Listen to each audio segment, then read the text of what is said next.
ഒരു ഫ്ലൈറ്റിന്റെ ബൊപ്പലർ പൊട്ടിത്തെറിച്ചു. അതിന്റെ ഒരു സൈഡ് മാത്രം ബൊപ്പലർ ഉള്ളൂ, ഇപ്പുറത്തെ സൈഡിലുള്ള ബൊപ്പലർ പൊട്ടിത്തെറിച്ചു.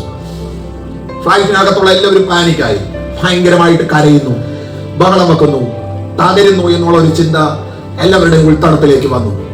വിത്തിൻ സെക്കൻഡ്സ് എല്ലാവരും കൂടെ ചാമ്പലാകുമെന്നുള്ള ബോധ്യം എല്ലാവരുടെയും നെഞ്ചിനകത്തുണ്ട്. പക്ഷെ ഏറ്റവും ഫ്രണ്ടിൽ ബിസിനസ് ക്ലാസ്സിൽ ഒരു കൊച്ചുകുട്ടി ഒരു ചെറിയ ടോയ് എടുത്തു വെച്ച് കളിച്ച് അവിടെ ഇരിക്കുകയാണ്. എല്ലാവരും പാനിക്കായിട്ട് അങ്ങോട്ടും ഇങ്ങോട്ടും കിടന്ന് നിലവിളിക്കുന്നു, ഓടുന്നു, ഏതാണ്ടൊക്കെ ചെയ്യുന്നു. ഇവന് മാത്രം ഒരു കൂസലുമില്ല, മിണ്ടാതെ ഇരുന്ന് ആ കളിപ്പാട്ടം വെച്ച് കളിച്ചുകൊണ്ടിരിക്കുകയാണ്.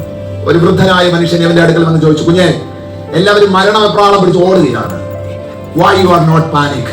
എന്താ നീ മാത്രം ഒരു കൂസലില്ലാതെ ഇരിക്കുന്നത്? ആ ചെറുക്കൻ തല ഉയർത്തിയിട്ട് ഈ വയസ്സായ ആളിനോട് പറഞ്ഞു, യുനോ, ആരാ ഈ ഫ്ലൈറ്റ് ഓടിക്കുന്നതെന്ന് അറിയാമോ? അതെന്റെ അപ്പനാണ്. എനിക്കറിയാം, ഹി ഈസ് എക്സ്പേർട്ട്. അവൻ സേഫ് ആയിട്ട് ലാൻഡ് ചെയ്യിപ്പിക്കുമെന്ന് എനിക്ക് നല്ല ഉറപ്പുണ്ട്.